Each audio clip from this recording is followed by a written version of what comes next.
Assalamualaikum warahmatullahi wabarakatuh. Sini saya Wulandari Filiani, kelas 91. Saya ingin menjelaskan Pancasila sebagai dasar negara. Pembahasannya yaitu ada 1. Penerapan Pancasila dari masa ke masa. 2. Makna ideologi Pancasila. 3. Perwujudan Pancasila dalam kehidupan sehari-hari. 1. Penerapan Pancasila dari masa ke masa. Setelah bangsa Indonesia berhasil merebut kedaulatan dan mendirikan negara merdeka, perjuangan belum selesai. Perjuangan justru dikatakan baru mulai, yaitu upaya menciptakan masyarakat yang sejahtera lahir batin. Sebagaimana diamanatkan oleh pembukaan UUD 1945, Pancasila mulai dibicarakan sebagai dasar negara mulai tanggal 1 Juni 1945 dalam sidang BPUPK oleh Insinyur Soekarno, dan pada tanggal 18 Agustus 1945, Pancasila resmi dan sah menurut hukum menjadi dasar negara Republik Indonesia. Landasan hukum Pancasila sebagai dasar negara memberi akibat hukum dan filosofis, yaitu kehidupan negara dari bangsa ini haruslah berpedoman kepada Pancasila. Penetapan Pancasila sebagai dasar negara dapat dikatakan mulai pada masa Orde Lama. Tanggal 18 Agustus 1945, sehari setelah Indonesia memproklamasikan kemerdekaannya, Insinyur Soekarno akhirnya menjadi presiden yang pertama Republik Indonesia. Walaupun baru ditetapkan pada tahun 1945, sesungguhnya nilai-nilai yang terkandung di dalam Pancasila diambil dan diganti dari nilai-nilai budaya yang telah ada dalam kehidupan masyarakat Indonesia. Pencetus dan penggali Pancasila yang pertama adalah Soekarno sendiri, sebagai tokoh nasional yang paling berpengaruh pada saat itu. Soekarno memilih sila yang berjumlah 5, yang kemudian dinamakan Pancasila dengan mempertimbangkan persatuan dan kesatuan bangsa Indonesia dari Sabang sampai Merauke. Masa Orde Lama. Masa Orde Lama adalah masa pencarian bentuk implementasi Pancasila, terutama dalam sistem kenegaraan. Pancasila diimplementasikan dalam bentuk yang berbeda-beda pada masa Orde Lama. Terdapat 3 periode implementasi Pancasila yang berbeda, yaitu periode 1945 sampai 1950, periode 1950 sampai 1959, dan periode 1959 sampai 1966. Periode 1945 sampai 1950.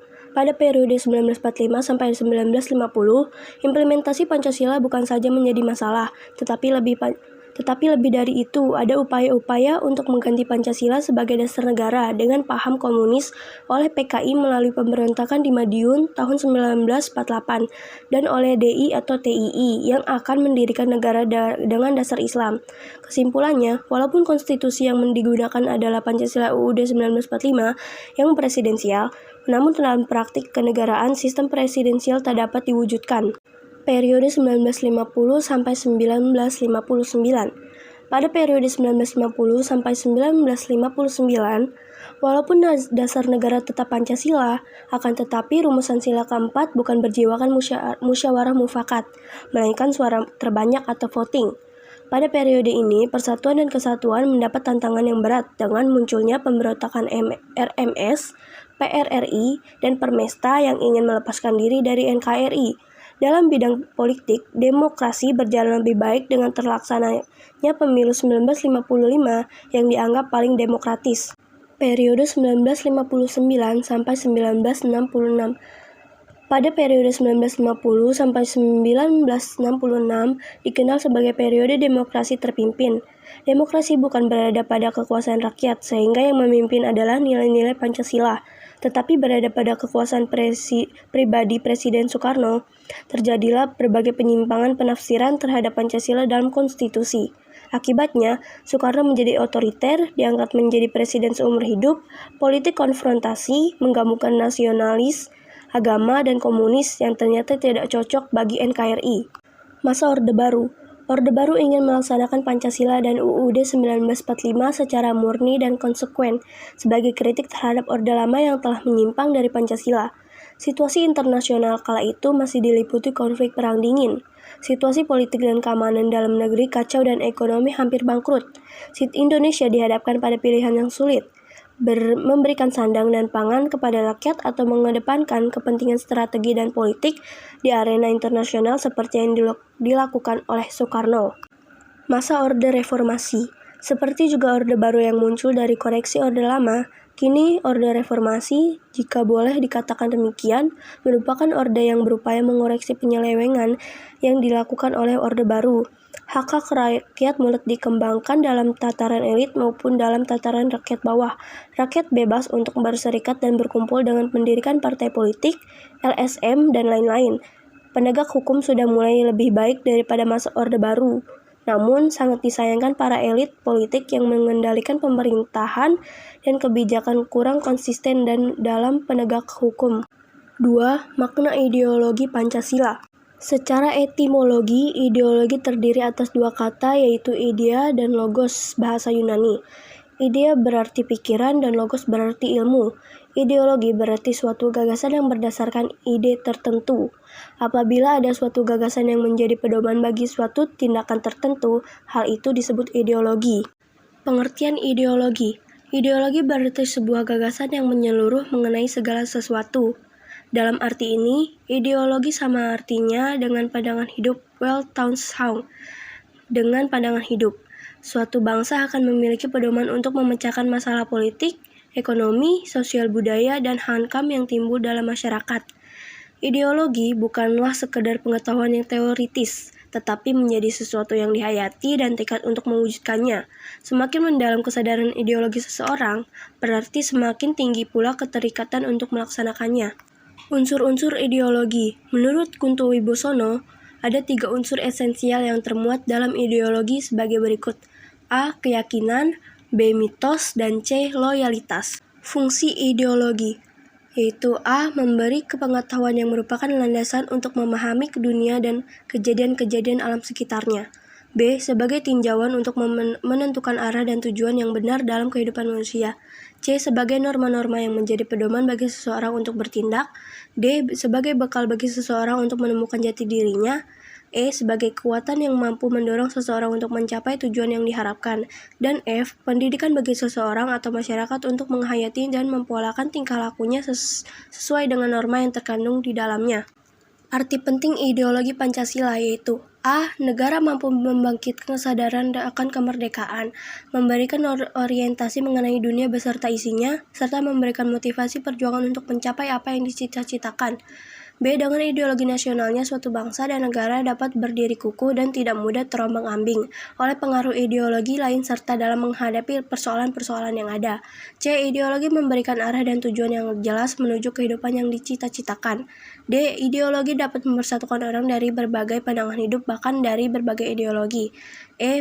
Ideologi dapat mempersatukan orang dari berbagai agama. Dan F. Ideologi mampu mengatasi konflik atau ketegangan sosial. Latar belakang Pancasila sebagai ideologi. Pancasila sebagai dasar negara atau dasar falsafah negara atau ideologi nasional Indonesia tidak terbentuk secara tiba-tiba atau sekali jadi, tetapi melalui proses sejarah bangsa Indonesia. Nilai-nilai dasarnya telah ada dan berasal dari bangsa Indonesia sendiri. Pancasila merupakan pedoman bagi bangsa Indonesia yang tercermin dalam kepribadian dan bangsa hidupnya. Secara implisit, Pancasila dijadikan ideologi negara sejak 17 Agustus 1945, tetapi secara yuridis disahkan pada tanggal 18 Agustus 1945. Pancasila sebagai ideologi terbuka. Pancasila sebagai ideologi nasional bersumber dan berakar pada pandangan hidup bangsa dan falsafah hidup bangsa Indonesia.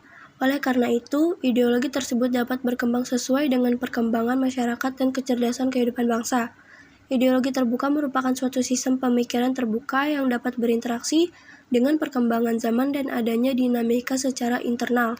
Ciri khas ideologi terbuka, yaitu A. Nilai-nilai dan cita-citanya tidak dipaksakan dari luar, tetapi digali dan diambil dari suatu kekayaan rohani, moral, dan budaya masyarakat itu sendiri. B. Dasar ideologinya bukan keyakinan ideologi sekelompok orang, melainkan hasil konsensus dari masyarakat tersebut. C. Ideologi terbuka tidak diciptakan oleh negara, tetapi digali dan ditemukan dalam masyarakat itu sendiri. D. Isi dari ideologi terbuka bersifat tidak operasional.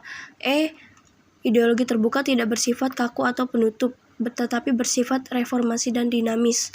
Nilai yang terkandung dalam Pancasila sebagai ideologi terbuka yaitu A. Nilai dasar, B. Nilai instrumen, dan C. Nilai praktis. Pancasila sebagai ideologi terbuka secara struktural memiliki beberapa dimensi, yaitu A. Dimensi idealitas, B. Dimensi normatif, C. Dimensi realistis, dan D. Dimensi fleksibilitas.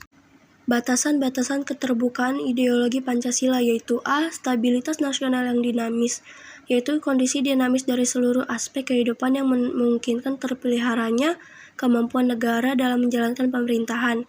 B. Larangan terhadap ideologi Marxisme, Leninisme, dan Komunisme.